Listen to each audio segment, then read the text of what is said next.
Thank you, everyone. Good afternoon. Thank you for coming to the talk. Don't worry, I'm not going to speak for an hour and a half. I'm just going to speak for a short while. But I hope that you all learned something from this talk because Hong Kong culture is a very, very special part of my life. And I just wanted to share a little bit with that with you. So first of all, I would like to address the elephant in the room. Why is there a Western girl standing up here talking to you guys, a largely Asian crowd, about Hong Kong culture? I will explain. So I am what's called a third culture kid. I've been brought up in Hong Kong in a mix of cultures. My father is British. My mother is Macanese, so she's a mix of Chinese and Portuguese. But for me, Hong Kong has always, always been home. And I call it my home, but I've had to work for it a little bit. And I feel like the more that you get to know a culture, the more that you put into the culture the home and the culture that you live in, the more that you understand. So the traditions, the custom, the celebrations that you learn and practice in your lifetime, they earn you the right to call it your home. The more Cantonese I learn, the more I know to hand over business cards with 2 hands, the more I take my shoes off at the door and call my friend's parents auntie. These are all ways in which you can really understand a culture and really learn to love it. And also, I think that sometimes it does take a slightly outsider's point of view to see what is so special about a city or a country such as Hong Kong. So in my lifetime, I hope that I can help build a bridge between Western and Chinese cultures to help more people such as myself, people outside of the immediate Hong Kong culture, integrate, understand, and appreciate what is Hong Kong culture and show to people who live here and who have grown up here, who are fully Chinese perhaps, understand why they are so lucky and so special to be brought up in a place like Hong Kong. So, again, thank you for listening to me and for appreciating my point of view as a third culture kid. I don't know if anyone's heard that term before, but it's often people who have a passport country that differs to the country that they've lived in and who might have a sense of identity crisis in a way because you feel like you're from everywhere and nowhere at the same time. In Hong Kong, people think I'm English. In England, people think I'm American, Australian, or just kind of a bit weird or different. But to explain a little bit more, as I said, you have this mixture of cultures growing up. But my parents really made a huge effort to try to integrate me into Hong Kong and Hong Kong culture as a young girl. They wanted to introduce me to what they called the real Hong Kong, the Hong Kong that they knew as kids. So my mother would encourage me to speak as much Cantonese as possible with our aunties and uncles. She would take us for all of our shopping was done at the wet market. From the age of about 7, my mum would drop me off at the door to the wet market and say, okay, go and buy all the groceries for the week. And I would have to learn all the names of the fruit and vegetables and the different cuts of meat for different meals that we were making. Here's my family here. You can see from a young age I was very interested in Hong Kong culture as well. We'd take boats to some of Hong Kong's outlying islands, and my mum would introduce me to some of the different fishermen and the things that they were doing there. Even when we took boats out, my mum would sometimes stop passing boats and buy fish from some of the other fishing boats. She would say like "要买啊," and then like buy from the other stores. It's very embarrassing as a kid, but this is her way in which to try to enrich our lives. And I think it's very easy, particularly for non-Chinese people in Hong Kong, to grow up in a bubble, particularly as an expat, and only move within those Western circles. So it was really important for her that we burst that bubble and really tried to integrate into other areas of Hong Kong and see how lucky we were to be brought up in this city. We would go to Dai Pai Dong for snacks. My favorite snack as a child was actually a wamoi, a preserved plum. So whenever, at Christmas and things like that, a lot of Western kids would get chocolates in their stockings. I would get a big bag of preserved plums. So it was a very different childhood than a lot of expat kids grew up with in the city.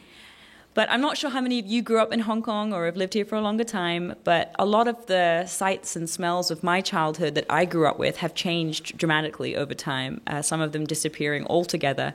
But there are still a few things that will remind me of my childhood here.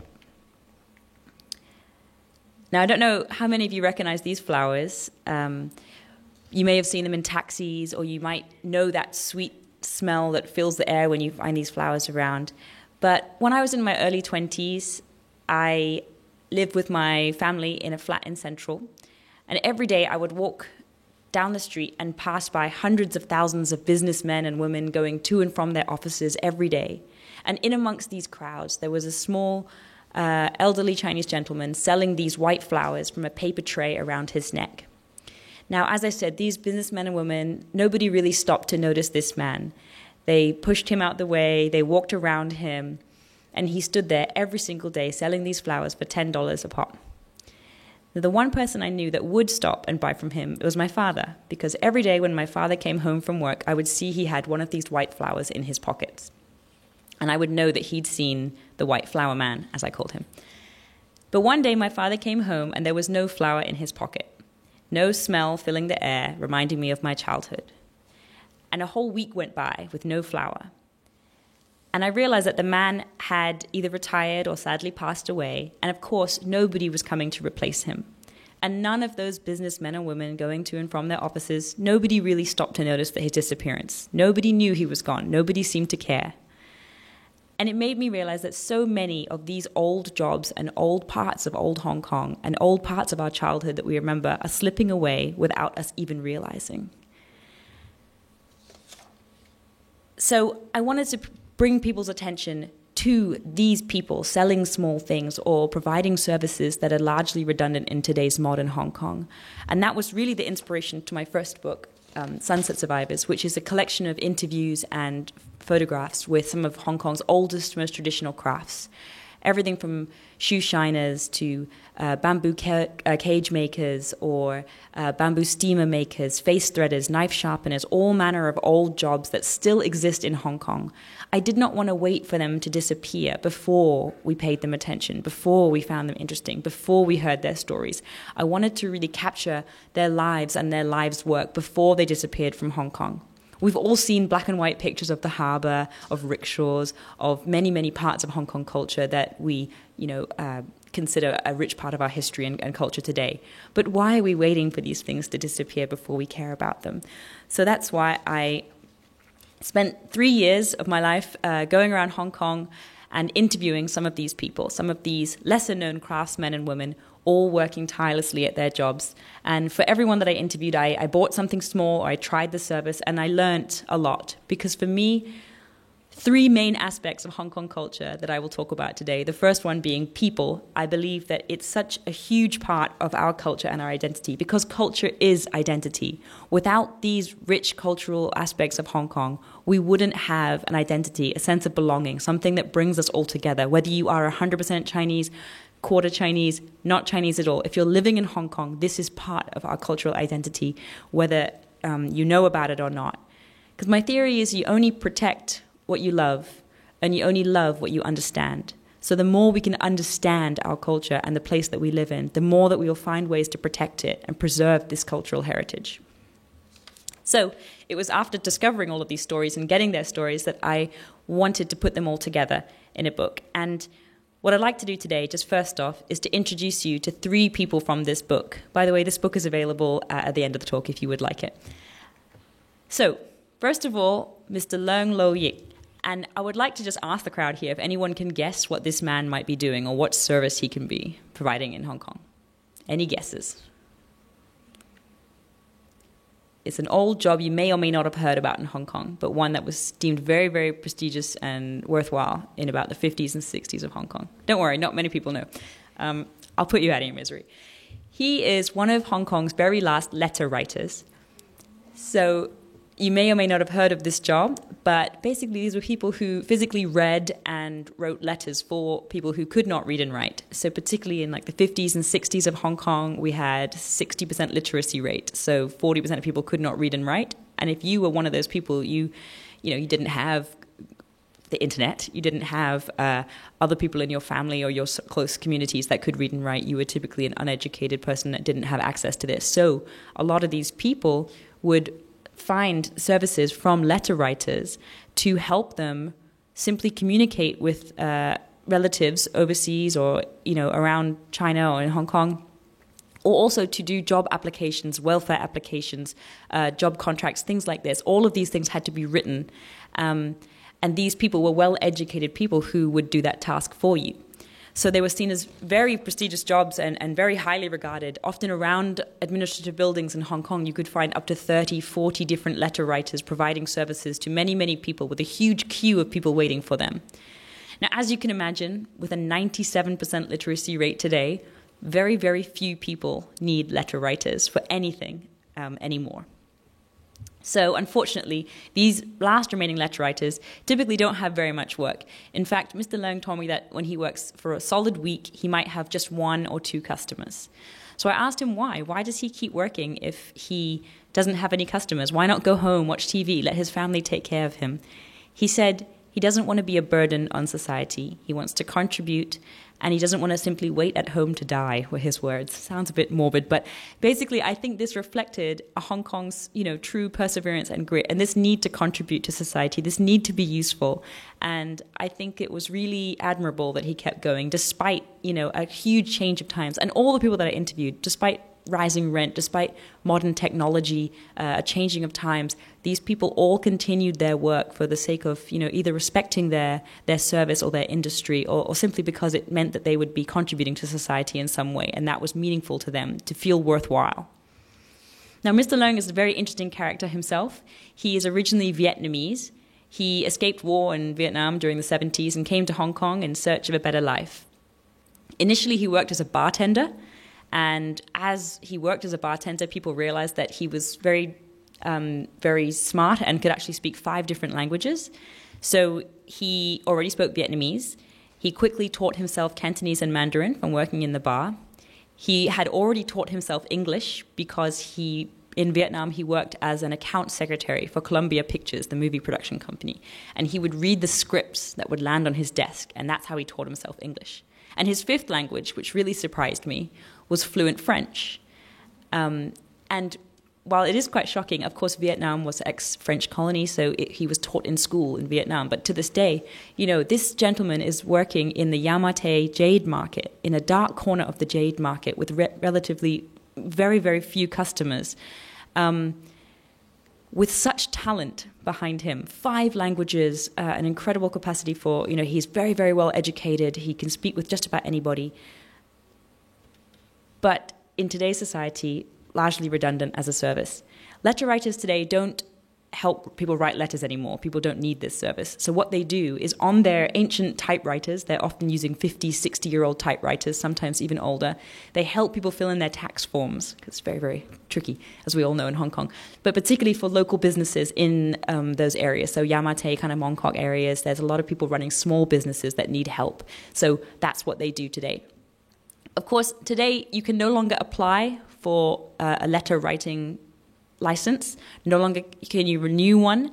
So of the thousands of letter writers that existed in the 50s and 60s, there are just 2 remaining today. Actually, Mr. Leung has also retired, so it's a different 2 that work today. So if you do have a chance, go to the Yau Ma Tei Jade Market. In fact, this is, you think this is a very small stall. You can see 7 years of his clients' accounts behind him, all stored behind him there. But actually, they've been moved to an even smaller area now, very, very small. So unfortunately, he doesn't have a lot of space. It is essential for society to improve with time. There must be some jobs that are replaced, and I think we are one of them.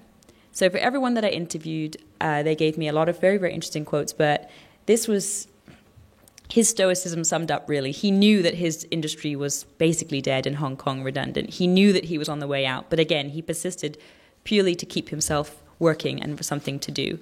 Now, next up, this one is slightly more obvious. This is Miss Irene Lee. She works in one of Hong Kong's most notorious Dai Pai Dong in Aberdeen, Gough Street in Central. It's called Sing Hung Yun Dai Pai Dong. I don't know if anyone's ever visited that Dai Pai Dong before. Nice. And her famous dish she is holding in her hands there is the tomato macaroni broth. Now, I'm sure you're all aware, but Dai Pai Dong are outdoor eateries in Hong Kong, one of the most iconic Hong Kong eateries that we have. They are not enclosed restaurants. They're not air-conditioned restaurants. They have been here since largely after the Second World War, so around the 50s, thousands of them around Hong Kong. And they were built into alleyways, signature sort of green tarpaulin overhead. Today we have just 17 licensed Dai Pai Dong left. Again, these licenses can only be passed down one time to family members, and they've already been passed down. So today in Hong Kong, with just 17 Dai Pai Dong left, these are the very last Dai Pai Dong that will ever exist in Hong Kong. So if you get the opportunity, do go out, try some of Hong Kong's classic foods. You probably already know them, but go and have them at a Dai Pai Dong. It's not many people that understand the hard work that goes into running these type of places. Miss Irene Lee, she opens up her shop around 5 o'clock every morning. They run until 3:30 in the afternoon. And unlike many restaurants, they really, really get to know their customers. The whole essence of a Dai Pai Dong is that it's a community thing. You sit next to strangers, you talk to people. As I interviewed her, so many people walked past and she knew every single person. She waved at them.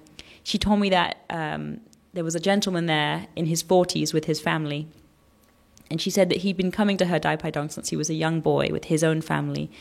And he started coming there when he was about 5 years old. When he was 16, he brought his first girlfriend there. Then later they got married, and now they bring their children there. And to think that this Dai Pai Dong would close down and they wouldn't have that kind of community-based and human connection, this Yan Qing Mei is like a human connection, would be lost. That doesn't really apply to modern-day sort of chain restaurants and stores where you don't really get to know the servers and you don't really have this first-name connection with people. Her daughter, I should say, her daughter was, when I interviewed her, studying law in Australia. And you can imagine she has no intention of taking over the Dai Pai Dong business. She said she would, and it made her mother cry to know that her daughter would, in her honor, take over the business. But she said that's enough for her to know that her daughter offered and that she wouldn't want her daughter to go through the hardship that she has been through to keep something like this running. Because for so much effort, you don't make a huge amount of money, whereas obviously being educated in law, she can do different things. People often think we are rude, but that's just the Dai Pai Dong style. I think this is quite a funny quote. Hong Kong's not known for its polite service. I guess there's a lot of news about that now, but I think it does sum up that sort of boisterous charm and no-nonsense sort of behavior around the service sector in Hong Kong. And I did love this quote to know that she really, the Dai Pai Dong embodies Hong Kong character in that way. It's you get what you're given. Anyway, the next one, again, more of an obvious job here. This is Master Chan Lok Choi. He's actually quite famous in Hong Kong now in these circles, but he is Hong Kong's very last bamboo birdcage craftsman. So he is the only person in Hong Kong that can still make a birdcage from scratch. He is extremely talented. He's been doing this job since he was 12 years old. He learned from his father and another uncle and his grandfather before them as well. To do each birdcage, it takes about 2 months to make each one. Takes each delicate piece of bamboo. He holds it over an open flame to make it more pliable. He drills tiny holes in the birdcage to insert it into the birdcage. He engraves it. He paints it. Painstakingly putting together these cages. Of course, today, factories have completely put him out of business, really. Whilst his cages can cost up to $10,000, you can buy a factory-made bird cage for just a few US dollars online, right? So unfortunately, despite this beautiful practice, this beautiful skill that has been passed down from generation to generation, we just don't have the market for it. On top of that, you have animal rights activists and far less people keeping birds in cages today because of bird flu and all sorts of different reasons.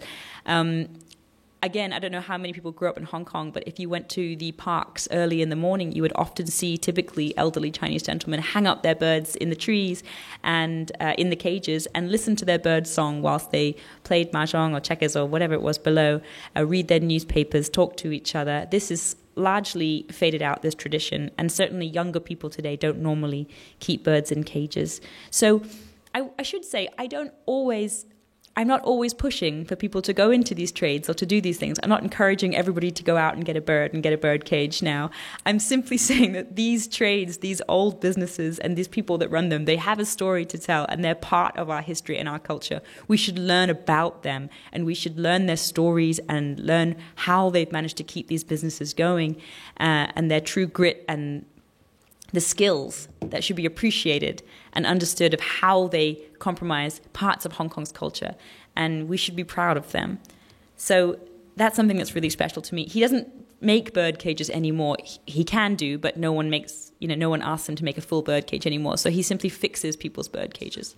I told him that a lot of people like having bird cages just as ornamental, decoration around their house. And he thought I was crazy. He said that nobody needs that because, they're simply for birds and it was only built for the bird. Each cage has a certain style depending on the bird that you want to put in it as well. There's so much to it. He works in the Prince Edward Yunpo Bird Garden, if anybody would like to visit, and he's still working today. I would love to have an apprentice, but no one with a school education seems interested in learning these skills anymore. So whilst this does seem incredibly sad, he said it with a kind of understanding that comes with working in one of these old dying trades. Just like the letter writer himself, he was well aware that his business was fading, and he wanted to try to keep the skill alive rather than, that's why he was sad. Not that his business would close, not that his shop would close, but simply that the skill of birdcage making would be lost from Hong Kong forever. A skill that has been passed down from generation to generation. So that's why he was trying to keep it going. And actually, some good news. Master Chan has been working with a lot of workshops in Hong Kong and has been working with Crafts on Peel to keep this technique and these skills alive. Crafts on Peel, I should mention in particular, because he's been working with a lot of modern artists to bring these skills into the modern world and keep them relevant and teach people how to bring them forward into modern art as well. And that's been a huge highlight for the Sunset Survivors because not everybody decided to pass on these skills.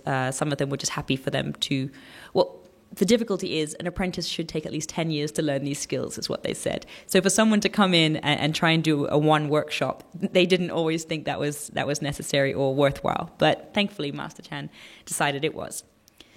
So for me, it was a really, really special 3 years of getting to know these people, their stories, be able to pass them on, but mainly to learn so much about the home that I live in and to hear these people's stories and to feel far more connected to Hong Kong myself. And I wanted to share that learning with other people because, again, culture is identity. And the more I knew about my culture and my history of Hong Kong, the more I felt connected to it. And I felt like I earned the right to call myself a little bit more of a Hong Konger every time I learned a little bit more. Not to mention it improved my Cantonese. My Cantonese is pretty bad, but it certainly helped a lot to have to interview them. A lot of people ask how I got these interviews. I think the fact that I speak quite hilariously bad Cantonese, but you can understand me, meant that a lot of these people took pity on me and allowed me to come in and talk with them. And they were very, very kind. So actually, I have a huge amount of respect for them for that too. So next up, food. I think this is a huge area of Hong Kong culture, one that the whole book fair is dedicated to this week. So it's obviously a large part of Hong Kong culture. Certainly one that has brought me a lot closer to my home as well. I think we can all agree that Hong Kong has some of the best food in the world. Our signature food in Hong Kong is dim sum, but there are many, many aspects of Hong Kong food which make me feel connected to Hong Kong and make me feel nostalgic about the city that we live in. And this photo I put up here because the smell of roasted chestnuts in Hong Kong, on the streets of Hong Kong, brings me back to my childhood when after school in the winter, we would smell these roasted chestnuts and you'd know that the cold weather in Hong Kong was coming. And we'd get a bag of these hot roasted chestnuts and walk down Ladies Market holding the bag to warm our hands, but also to eat the chestnuts when they'd cooled down. And when I see these stores around Hong Kong today, I'm reminded of that simple time. And I love the fact that people are still doing that. Grandparents sharing these chestnuts with their children. I believe there's so many special moments around food in Hong Kong, which are so, so special. So what I did with my writing was I tried to bring in these elements of Hong Kong culture and make them approachable with Sunset Survivors for adults. But my next book for children brings in Hong Kong food. As a young girl, my mum and my dad always encouraged us to try as much Hong Kong food as possible, to love it. It wasn't an experience going to a Dai Pai Dong. It wasn't like a big fancy thing. It was just we were going for lunch, we were going to try something. So some of my favorite food growing up, we would go for congee on the weekends with my mom. With the yao jia guai we would put in there. I loved that. Jellyfish was something that we loved. Pei dan, the 1,000-year-old egg that we would put into congee. This was all wonderful stuff. And whenever I have friends from England or wherever coming to Hong Kong, my mum always makes them try it as well. And not everybody likes it, but I do think that this is part of Hong Kong and it's really special to see people try it. So As I mentioned, many of the markets that I grew up with, they've closed down. Many of the Dai Pai Dong have disappeared. You know, the elderly gentleman making blended fruit juices in an alleyway near my old home has shut down, and a vending machine has replaced it with various canned drinks. It's not the same.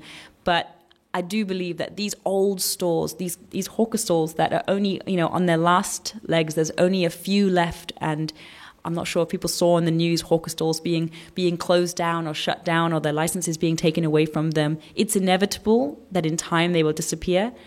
So I urge you to stop, to pay attention, to buy something small from them, to give back a little to how much they've given to Hong Kong culture, because it's just a matter of years before we won't ever smell the roasted chestnuts on the street from the hawker stores before too long. So I think there are many places in Hong Kong that can remind you of this, smells in particular. You can go to Sai Ying Pun, to Sheung Wan, and smell the dried seafood. You know, you can smell congee from the Dai Pai Dong in Central. There's many of these elements, but what I tried to do was bring them into a book. So Welly the Wild Boar was written, and it's a children's book, a bit of a tangent, but it's still about Hong Kong culture. So I tried to make Hong Kong culture approachable for children. So I took food as my cultural aspect here, and my love for Hong Kong food. So here is egg puffs. So Welly the Wild Boar goes on a quest for egg puffs. I actually gave a talk to the Children's Paradise this morning, and he goes on a quest to find the egg puffs, and in doing so tries lots of different other Hong Kong food as well, particularly from Hong Kong hawker stalls, because I wanted children to not be afraid to try these, you know, not be afraid to sample these things as well, particularly for non-Chinese kids as well. So I go to a lot of ESF schools, English-speaking schools, trying to encourage children to get out in Hong Kong and try these things. Welly tries fish balls, roasted chestnuts, egg tarts. I tried to avoid any pork because I didn't want Welly to be going on a cannibalistic journey of Hong Kong, but I did feature many of Hong Kong's most beloved foods here. And now what I've done with that is I'm able to go to schools and talk to children about these snacks. And, you know, it's great to see them excited and recognize these snacks and talk about how many they've tried or how many they've eaten with their families. But in particular, it's been amazing after these talks to get messages and emails from parents or teachers. Sometimes a photograph comes up in my email of, you know, a blonde-haired, blue-eyed child with their slightly bewildered parents having forced them to go and find egg puffs or curried fish balls on the streets of Mongkok. And these people it's wonderful for me to see, because it means that the book has worked, right? I wanted people to get out, to try these things, to experience it, to not be afraid of these stalls, but also to get to know Hong Kong through the medium of food as well, as I was very lucky to do when I was young. The best photo that I got was a whole family trying stinky tofu in Mongkok, which was a really funny one. And not everybody loved it, but I do think that trying these things is the key. So the last aspect of Hong Kong culture that I would like to introduce you to is a book which, scandalously, I'm not allowed to sell at the bookstore because it has some rude words in, but you can find it online. And we're going to have a little bit of fun with this one today. But I do believe that Cantonese as a language is an incredibly special language. And for those that do speak it even a bit, you are so privileged and you should be so proud of this wonderful language. It's a 2,000-year-old language that is still being spoken today. It is an ancient, ancient language which has evolved. It is creative, it is witty, it is clever. There are so many wonderful things about it. And the more Cantonese I learn, the more I love this language for its humor, for its creative style. I should say there's many wonderful things I love about it. But as I mentioned, my Cantonese is definitely not perfect, but the more I learn, the more I love it. I should say the majority of my Cantonese came, my mum did try and force me to learn it growing up, but it didn't really stick until a bit later. And when I was older, I started to play rugby. I'd just like to mention one of my rugby teammates is at the back of the room, Aggie Poon. Hi. So Aggie and the rest of my rugby team, we would train and we would actually use a lot of Cantonese. With my club team as well, our coach was Cantonese speaking and 99% of my team was Chinese. So for me, the majority of my Cantonese comes from learning through sport, learning through rugby. And as I grew up, I was very fortunate enough to play for the Hong Kong team as well. And at Hong Kong, we would go to lots of different countries, we would always train. And I learned a lot of very silly Cantonese slang. And as I said, my Cantonese is fine, but it's very literal. So often when people use slang, I'm translating it literally in my head, and it is a huge misinterpretation or a misunderstanding for me. So obviously, with sport, we know gayao. Gayao is add oil, right? So in my head, why are we adding oil? That took a while to work out. Cao Gailan is like a fried kale, but it also means like a dead leg. So if you get hit in the leg, you have a sore leg or something like that. That for me took a while to interpret. Tok yu dan is like poking your finger in the ball, right? So if you're trying to catch a ball in rugby and it pokes the end of your finger, you would or tok yu dan, right? But I didn't know that, so I kept thinking, why is everybody talking about fish balls in the middle of training? And I didn't understand it. So as the years went on, I learned to love these funny sayings and these funny things that kept coming up. And I wanted to share that with other people, particularly English speakers, because I found it so funny. And I think that in itself showcased how creative and witty Cantonese can be. Despite being, as I said, a 2,000-year-old language, there's all of these hilarious ways to express yourself that people have come up with. Sadly, my Cantonese was always that as soon as I learned the new slang and I tried to use it, my friends would always tell me it was like really outdated and really lame that I was using those words. So I'm a bit slow, but anyway, so what I did was I decided to work alongside myself and my co-author, Iris Yim in the middle. She is actually my long-term Cantonese teacher. I've been with her for about 15 years now. Still not fluent, but anyway, she's been wonderful. So together we worked to come up with a huge list of Cantonese slang, and the funny ones, the classic ones, and some very rude and naughty ones too, as I'm sure you'll know some of them too. And at the bottom there, Amber. Amber is a very talented illustrator. She's also was part of the Hong Kong women's rugby team too. So it was wonderful to all come together and produce the book together. And what we would do is we came up with all the Cantonese slang words that we could find and that we thought were really funny, and I would try to find English equivalents to them. So I should run you through some of them now. As I said, I've not featured any of the really naughty ones. If you'd like to see the really naughty ones, you have to buy the book online and check them out, or you can feel free to have a look at the book at the end of the talk here. What I'm going to do now is, this is one of the pages, Gai Tong Ap Gong. I chose this one for the front cover because it was essentially me talking to my teammates in the beginning of my Cantonese journey. It basically means two people that don't understand each other, right? And for whatever reason, and that was really me. Even though I could understand literally what they were saying, the meaning was lost, and that's sort of where I wanted to go, because sometimes I found literal translation almost funnier than the meaning itself. So throughout the book, I share the literal meaning, the meaning itself, an example, and the English equivalent if there is one. So what I'm going to do now, for those that want to play this game, we are going to go through several images from Amber and see if you can guess the Cantonese slang associated with that image. Okay, this should be an easy one for most people. Can anybody guess what this image is depicting? It's okay if you get it wrong. I will tell you. This is a tiger mom. This is a fuma, right? So it's a tiger mom. Here we go. You can see. So this is a starter level for you, okay? So we have this phrase in English as well, tiger mom, tiger mother. My mom is such a fuma. She forced me to go to tutorial classes every day after school since I was 3 years old. I think this is something a lot of us are familiar with in Hong Kong. My mom forced me into a lot of extra classes when I was young. So even though she doesn't look completely Chinese, she's mixed Chinese, she still has many Hong Kong values, such as forcing me to learn extracurricular things. So that's another one. Here we go. A lot of people, don't worry, it's not the bad airplane slang. This is a different one. Can anybody guess what this one is? Fan Fei Ge, nice. So, okay, does anyone want to try to describe what that means? Like,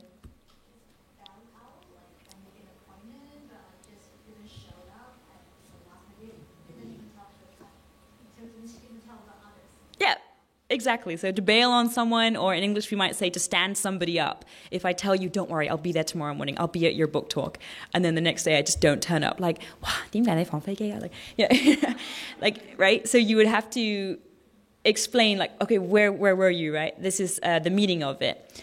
So I think a lot of them are really funny. We tried to make images to help people remember them. Okay, here's a slightly trickier one, but probably one you're familiar with. Any guesses? Chao yao yu, yeah. So literally to fry squid, or fried squid, right? Here we go, fried squid. In English, we would say to get the sack. So they have similar origins. Fried squid, I'm not sure if you know the origins behind this slang here, but in the past, when you were fired from a job, when you lost your job, you had to roll up your belongings in a blanket and throw it on your back and be on your way. So that rolling up of the blanket is like when you fry squid and it rolls up, curls up like that. In English, get the sack, because you were given a sack to put your belongings in and get out. So, similar. Okay, how about this one? Okay, to eat lemons. To eat lemons, yes. So we say to get rejected. Did Sarah ask you out? I tried a few times, but every time she told me to sik ling mong. So to get, in English we say to get pied. To get pie, this is a very colloquial expression. It means like if you have a pie and you throw it in someone's face. So similar to the lemon imagery, but yeah, so this was more creative. Okay.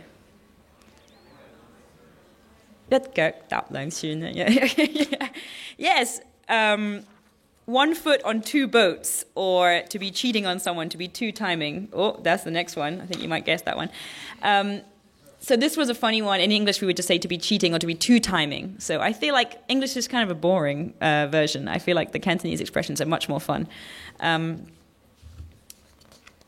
Okay, this one. This is verging on naughty, but not naughty words, so I'm allowed to show this one. But anybody know? That's a pile of salt on his head. Tricky. Yeah. Ham Satlo. So, yes, this is, we would call it just a pervert in English. But I feel like this is a great example of how creative and how funny Cantonese can be, and how they can use a really fantastic imagery to depict the meaning of something.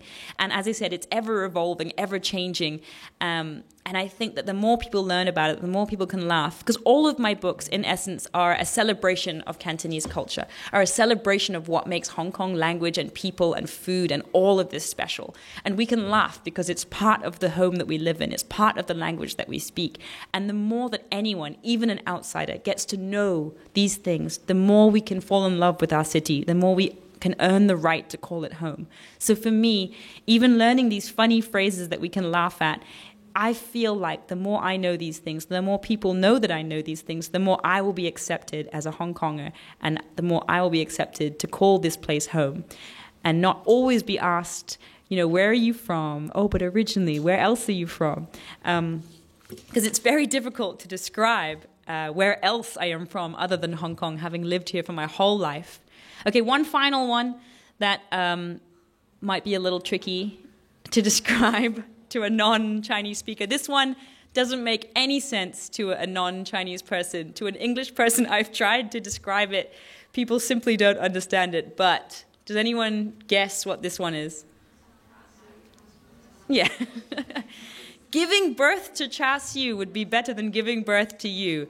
We do not have really an equivalent, and basically it's an expression of frustration or disappointment, especially in your children, right? In English, we might say you're about as useless or as useful as a chocolate teapot, right? So when you put hot tea in a chocolate teapot, it will melt. So that's what we would say in English. But I think introducing this to English speakers has been really, really fun. And also the book has worked well for Cantonese speakers too, because you get to learn a little bit of English slang, but you can laugh at some of the colloquial language that has come up in recent years. We tried to do a mix of old classic slangs and also some new ones. And as I said, there are some bad words in the book, so please nobody give it to your grandma or young children.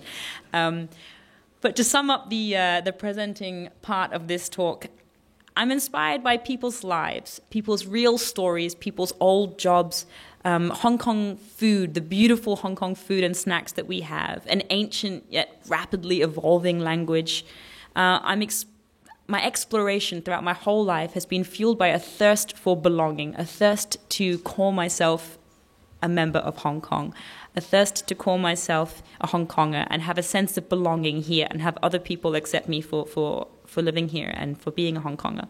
Because culture is identity. Without culture, we have no identity. So as I said, you only protect what you love. You only love what you understand. So the more I understand Hong Kong, the more I share this understanding with other people, whether you're full Chinese or only visiting Hong Kong for a little bit, the more you understand about a culture, the more that you can really understand why people love it, and later, hopefully in the future, come up with ways to protect it. I wrote a book.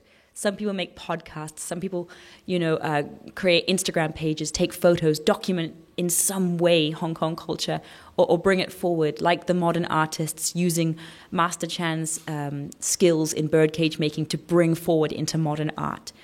So I hope that today I've brought you a little bit closer to Hong Kong culture. I've shown you why we should be so proud and so blessed to live in this beautiful city and to understand this beautiful culture. And I hope that we can share that with more people, because the more that we share it, the more that we can share this fascinating and quirky culture that we live in and be extremely proud to call ourselves all Hong Kongers. So these are the 4 books. There's 3 of them available today. Hong Kong slang, I'm afraid, is banned because it's got naughty words in it. But we can find it online. If you just search Hong Kong slang and my name, it'll come up with various ways to buy it online if you'd like it. And, of course, feel free to have a look at the book here. So what I'm going to do now is I'm going to move over to the couch and answer some questions that have popped up. Thank you for sending them in on the QR code. I can see some are coming through now. But if you do have any others, if you feel more comfortable just asking your question, you can do that too.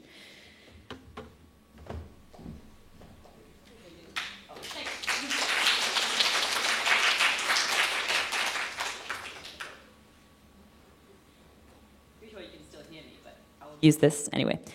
So, the first one.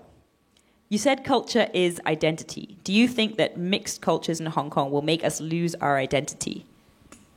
It's a very good question. I think, of course, there's always these global influences coming in, but I think that Hong Kong's identity and culture is based on a mix. For example, Hong Kong's most beloved and most famous snack, it was voted on, it's in the list of intangible cultural heritage items, is an egg tart, right? We can all agree we love egg tarts, and Hong Kong is known for its egg tarts. Hong Kong egg tart is based on a mix of Western and Eastern culture, right? It's a Western influence coming in. So actually, a lot of the things that we deem as Hong Kong culture itself is based on a mix of cultures. So I do think to some degree that mix of cultures is our identity as it is. But of course, with a lot of globalization coming in anywhere, we'll lose aspects of what makes Hong Kong special. We're losing all the jobs that I feature in Sunset Survivors. But I don't think we have to force anybody to become face threaders or knife sharpeners or birdcage makers anymore. I think what it is just to recognize and appreciate and to showcase those jobs, as many people have done. And, in many, many countries, this has happened. And once you showcase them and appreciate them, then that identity stays with you. We don't have to keep doing it. So, yes and no. Okay. Globalization seems to be an inevitable trend. Sorry, let me open this first.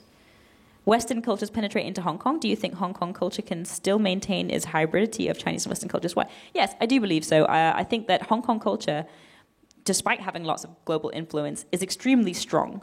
And I think with a nation of 99%, Hong Kong Chinese citizens, I think that it's incredibly strong. You look at the values that we have, right? Hong Kong values, if you were to pick the main ones, is family values, respect for your elders, hard work, perseverance, all of these, the Lion Rock spirit, as many people have called it. This has stayed true for many, many years. Nothing will waver that, right? So I believe that despite many, many influences, we will maintain those ones, even if we accept influence from others. You look at countries all around the world. If you've been to cities in the US, in the UK, Australia, if you ever go to a Chinatown, as soon as you hear somebody speaking Cantonese, right, you get that pride, that feeling of someone else knowing your home and knowing that tiny little place on the map that you call home, and them understanding a little bit about your city or the city of Hong Kong. But it's huge. Everybody knows Hong Kong. Everybody knows these influences. Everybody knows char siu fan. Everybody knows like egg tarts. So I do think that Hong Kong culture is strong. And I don't think we need to worry about that being shaken up anytime soon. Okay. Why do you choose Hong Kong culture as the main theme of your books? Besides interviewing people, where did you get inspired? Oh, very nice question. I chose it for the theme of my books because it's extremely special to me. And as I said, I'm driven by a thirst of wanting to belong in Hong Kong. I gave a TED talk last year about longing to belong in Hong Kong because as a third culture kid, you know, many people think I'm English and they'll be like, oh, where are you from? And then I'll be like, well, I'm sort of from Hong Kong because my dad is English and my mum is originally from Macau, so she's mixed Portuguese Chinese, but they both were brought up entirely in Hong Kong. My mum is 5 generations from Hong Kong. I have never lived anywhere else but Hong Kong. So it's very tricky, and people like listen to me saying that and they're like, 你會幾時返英國啊? And I'm like, no. So it's really complicated because I'm not really from anywhere else, so I don't really have anywhere else to call home. And so for me, I guess I write about it because I'm on a constant exploration of how I can validate my being from Hong Kong. But I think that there are many people like myself that regard themselves as Hong Kongers or feel like Hong Kong is their home. And I wanted to share that it can be your home regardless of whether people ask you those questions or whether they ask where you're from. It can be your home if you've lived here for 1 year, if you just feel most at home in Hong Kong and you want to make it your home. But I think in order to call it your home, you owe Hong Kong the respect to dive into that culture and really understand it a little bit more. So that's why I guess I always write about Hong Kong. And I wanted other children like myself to have the same experience of growing up and, like my parents did for me, try to get them to know more than just the bubble that you can live in Hong Kong, to really get to know the whole city and not just your immediate circle. Gosh, what was the rest of that question? I forgot. Sorry. Okay, let's have a look. The rest of that question was what inspires me. It was just a love for Hong Kong and a need to be from Hong Kong. And I guess the more people's stories that I heard, the more I wanted to share those stories. I never professed to be an expert in Hong Kong culture. I'm not an expert in Hong Kong culture. I'm just somebody obsessed with learning more about it and with sharing the stories of those that I interview. Because I think everyone's seen photos of, you know, old shoe shiners and things like this, but how many people have really heard their stories, have stopped to talk to them? Hong Kong culture is many beautiful things, but it's not really a talk to strangers kind of culture. So I guess from my slightly outsider's point of view, from my Western point of view, I'm okay to talk to strangers. I love talking to strangers. So I could get their stories and then feedback, and so nobody is uncomfortable. You know, one of Hong Kong's other huge values is the idea of saving face, right? So I think that nobody wants to talk about a dying business, really. But the way I phrased it was, when I went to talk to the Sunset Survivors, it wasn't, oh, your business is dying, why are you running this business? That wasn't my approach, right? My approach was, your business, for me, represents Hong Kong culture, right? I would say, like, 你好代表香港文化, right? So I would say, like, I wanted to know more about that because I found it important to spread that. Okay, do you look at... Oh, okay. But it's not... I look at many, many things. I can't even read that, sorry, but it's like something Hong Kong. I look at many, many things Hong Kong. I look at literature. Does anyone write that one in? LIHKG, something Hong Kong? Too shy? It's okay. Let me have a look. Do you have any advice for non-Cantonese speakers, like those newly migrated to Hong Kong, to better dive into Hong Kong culture? Yeah, I mean, for me, I played rugby. Okay, so playing a sport or just having Hong Kong friends. And not only did I speak Cantonese at rugby, but after our trainings, we would go for hot pot. We would go for different meals. It wasn't like a cultural experience. It was just a meal, but it just so happened to be a local Chinese meal rather than just going to like a Western chain restaurant or something like that. I do believe you can learn a lot of language through that. Many people find getting a Cantonese-speaking boyfriend or girlfriend is very useful. did that when I was younger. So that was very helpful too. But I guess some of my family members are Chinese speaking, so not being afraid to make mistakes as well. I make tons of mistakes when I speak Cantonese. Sometimes it's terrible. Sometimes I just pretend I don't speak Cantonese because I'm afraid of making mistakes. But I think the best thing is just to try. I think people really respect when you have a go. And of course, get yourself a teacher, get yourself friends, put yourself in really local environments, go to the wet market, force yourself to be slightly uncomfortable and speak it. The same way that you would do that in any country. I think Hong Kong people are amazing at speaking English. Like this, that's the reason why a lot of people don't learn Cantonese, is because Hong Kong people are so good at speaking English. But they've had to learn as well, right? There's no excuse. I think a lot of people, particularly Westerners, grew up in Hong Kong and they never learned Cantonese. I have lots of friends that don't speak any at all, and they've lived here for their whole lives. And I understand why, but I'm saying that it's never too late to start learning. You can always put yourself in situations where you can learn more now. Okay, which Hong Kong culture do you believe would be the best to share Hong Kong to foreigners? I think food is a great place to start. So as I said, like restaurants, joining like local Hong Kong Chinese people to go and experience, I think like hot pot, yum cha, like these kind of things is a great way to just have a very, very basic intro to Cantonese. Learning Cantonese doesn't have to be sitting in a classroom doing that.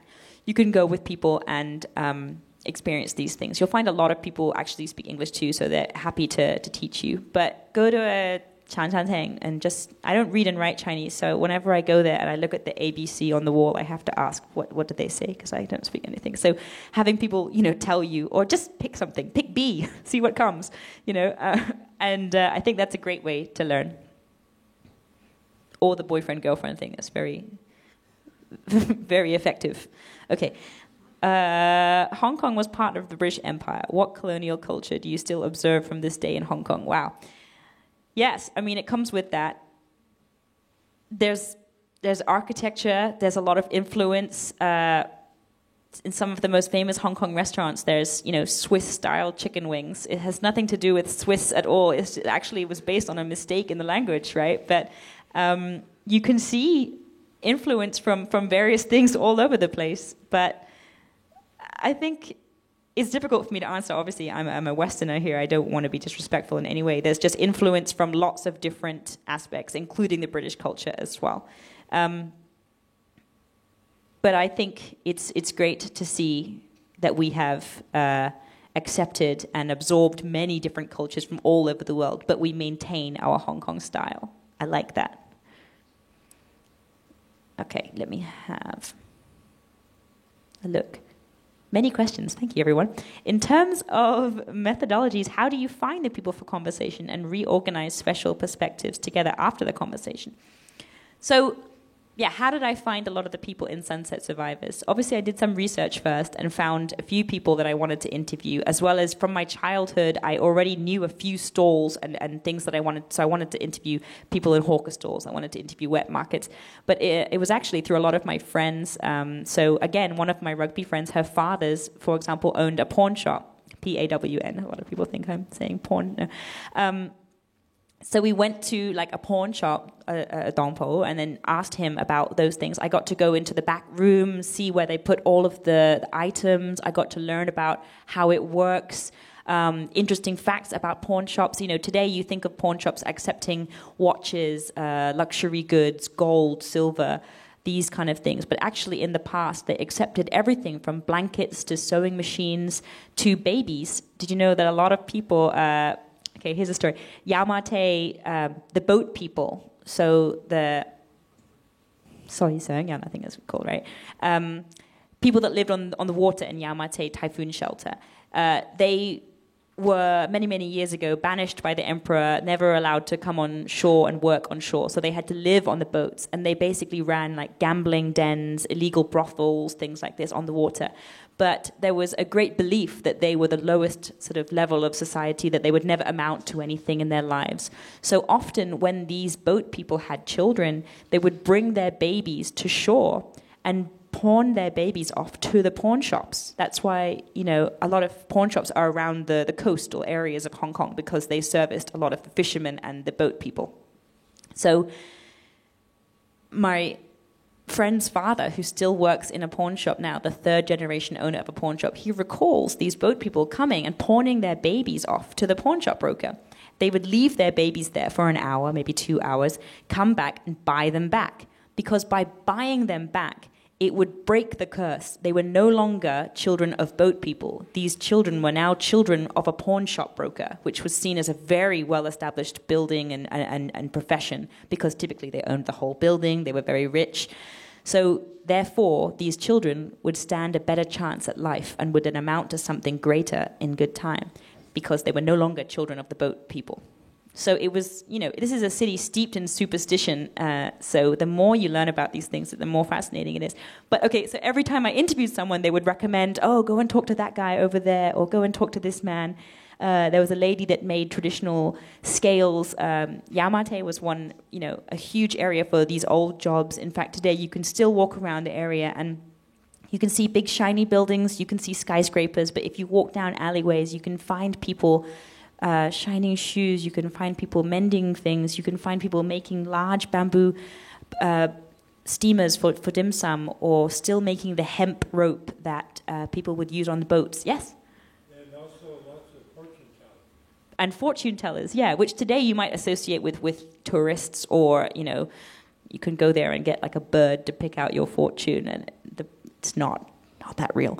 But traditionally, people would seek these fortune tellers to predict what their careers may hold, to see when they might get married. And people are still, Hong Kong is a place steeped in superstition and belief, as I said. And these people were highly, highly regarded. And, still today, if you try and have a baby by C-section, any date with an 8 in it is going to be booked up, because we pick auspicious dates for things. Weddings, any 8s, people find still with names for children, you're looking for somebody to help you come up with the best name for the best life for your child.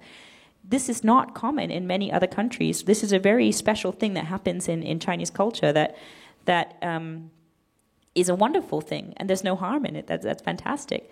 You can walk through Causeway Bay in one of the most built up, central business districts of Hong Kong, and as you come out of Times Square and cross the road, you'll find the villain hitters, the Da Xiu Yan, under the bridge, right?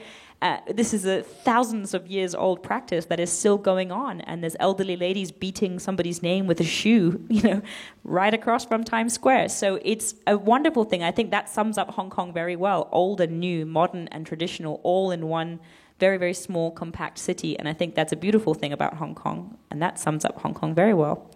Sorry, I know we only have a few more questions. Do you find Hong Kong life too fast-paced, overstressed, living places too overcrowded, but at the same time very convenient to go to the countryside? Yeah, that's exactly.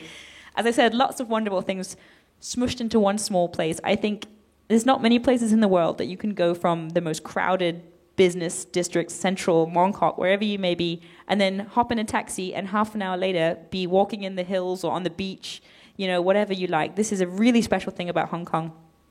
I used to live in Happy Valley, now I live in Sai Kung. It's very quiet. I can go a whole weekend without seeing anybody. Or I can go 20 minutes down the road and see 1 million people. It's a really special thing about Hong Kong. I think it's important to get out of that city sometimes as well. But it depends on you as a person and what you like, I guess. What are other aspects of Hong Kong culture you're going to explore next? Well, I mentioned being a third culture kid. So at the moment, I'm interviewing a lot of people who have grown up in Hong Kong and regard themselves as third culture kids. Third culture kids can be just people of mixed cultures, so anyone that's mixed blood, right? So Chinese and something else. It can also be, in Hong Kong we have a very strong Indian Pakistani community, and many of them have, for generations, been in Hong Kong. They've gone to local school. They speak perfect Cantonese, perfect Mandarin, have often lived in Hong Kong for longer than a lot of Hong Kong people, considering most Hong Kong people came from China. These people have been here longer than that. Yet still, they're not fully regarded as pure Hong Kong. So we have a wonderful array of third culture kids as it is.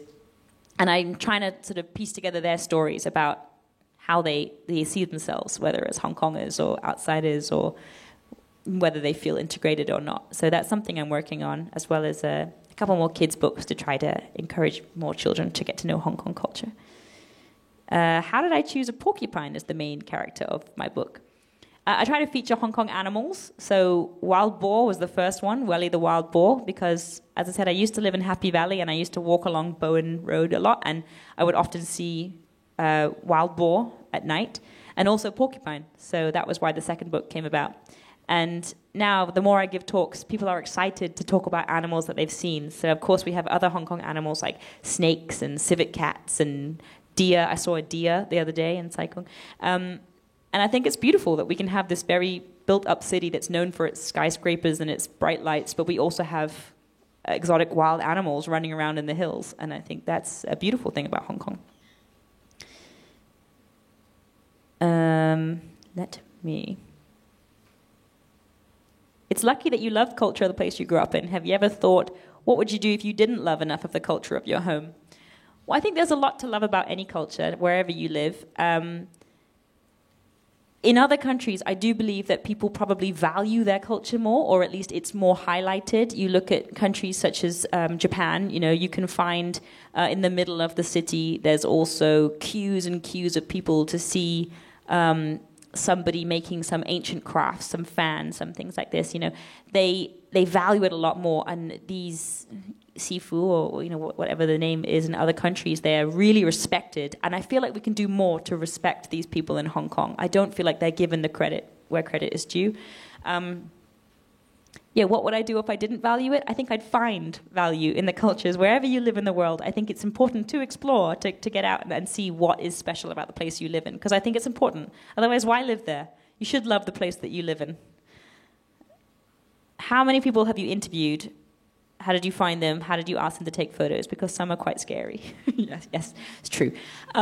So I mentioned how I found them. I found a few, and then it kind of kept going. Some of my friends' fathers, some of them were recommended from other people. Often I would simply be walking down a road and see somebody. But I would always ask. And if they didn't want to be in the book, or they didn't want to be interviewed, if they felt like they were too busy, no problem.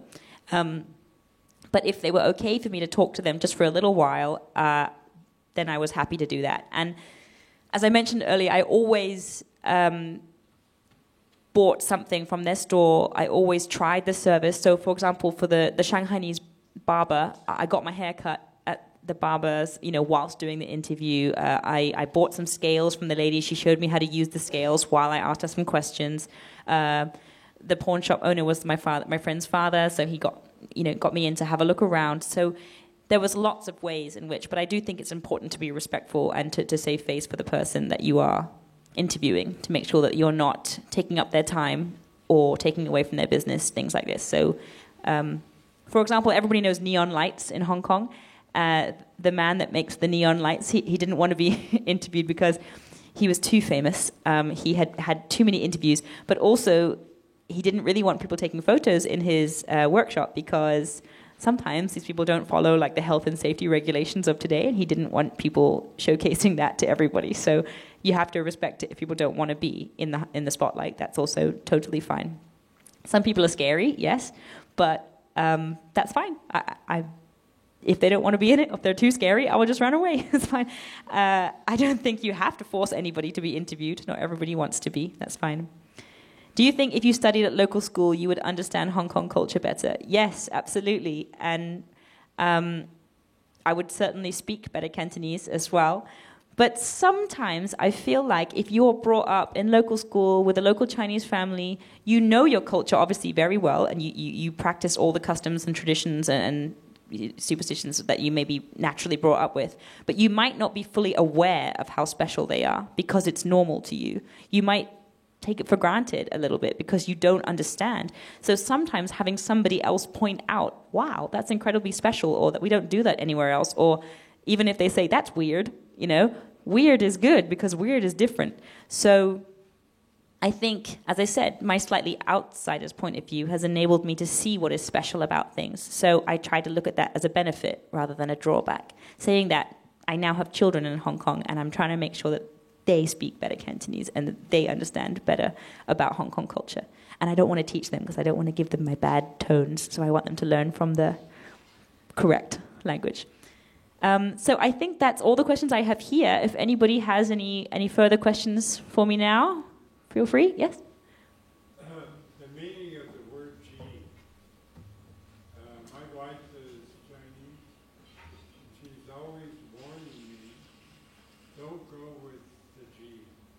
you know what this means?